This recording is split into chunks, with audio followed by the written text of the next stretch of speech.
Hello everyone, मैं doctor Ashish Sharma. Happy Dussehra belated.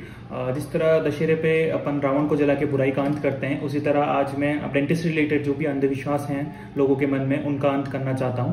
तो इस डायग्राम के थ्रू मैं आप लोगों को ये बताना चाहता हूं कि जैसे कि बहुत सारे लोग सोचते हैं कि ऊपर वाला दांत निकालने की वजह से आपकी आंखों को नुकसान पहुंच सकता है। तो ऐसा कुछ भी नहीं है। जैसे कि आंखें हैं और जो नस आंखों को सप्लाई कर रही है वो अलग है, और जो ऊपर वाले दांतों को सप्लाई कर रही है वो अलग है, और जो नीचे वाले दांतों को सप्लाई कर रही है वो अलग है। तो ऊपर वाला दांत निकालने से आपकी आंखों पे कोई असर नहीं पड़ता है। ये पुरानी मान्यता है, लोग मानते आ रहे हैं। इस अंधविश्वास से अपने आप को बचाएं, और कोई भी दांत अगर आपका खराब है जो नहीं बच सकता है उसको निकलवाएं। एक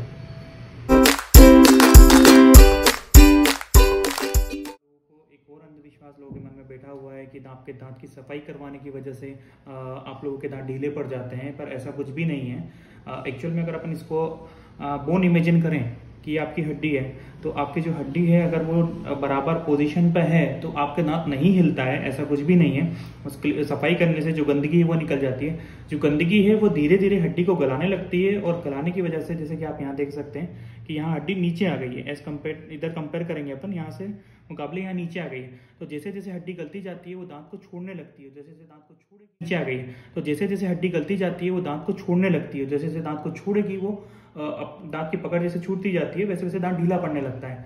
तो यही एक वजह है। जब हम सफाई करते हैं और कचरा जो जमा होता है जिसकी वजह से दांत टिका होता है, तो इस सब चीज़ों से मैं आपको यही समझाने की कोशिश कर रहा हूँ कि दांत जो है आपका सफाई करने की वजह से नहीं हिल रहा है, वो हिल इसलिए रहा है क्योंकि उसकी हड्डी गल चुकी है।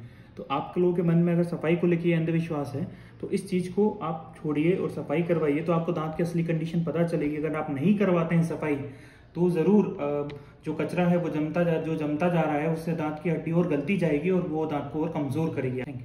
Thank you.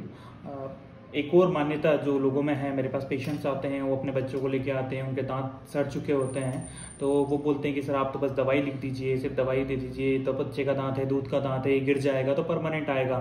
तो मैं उनको भी यही चीज़ सलाह देता हूँ, उनको भी यही चीज़ समझाता हूँ कि ऐसा नहीं है। आपके जो बच्चे के दूध के दांत हैं उनके नीचे जो परमानेंट दांत आएंगे, अगर ये सड़ा हुआ है तो वो आसपास वाले दांतों को भी सड़ाएगा, और साथ में जो नीचे आ रहा है उस दांत को भी सड़ाने के चांसेस हमेशा रहते हैं।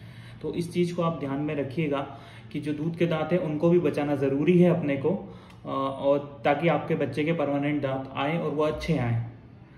तो यही सब अंधविश्वासों को लेके बहुत से लोग अपने बच्चों का, अपने फैमिली मेम्बर्स का ट्रीटमेंट नहीं करवाते हैं, ये सारी चीज़ें सोचकर।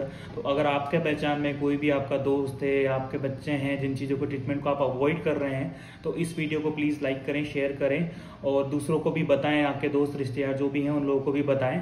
और अगर आपको कोई इंक्वायरी है, कोई क्यूरी है, तो आप मेरे से, आपको इन चीज़ों से रिलेटेड कोई भी क्यूरीज हैं तो आप मुझे डायरेक्ट इंस्टाग्राम पर डायरेक्ट मैसेज कर सकते हैं। लिंक डिस्क्रिप्शन में दी हुई है। Thank you so much.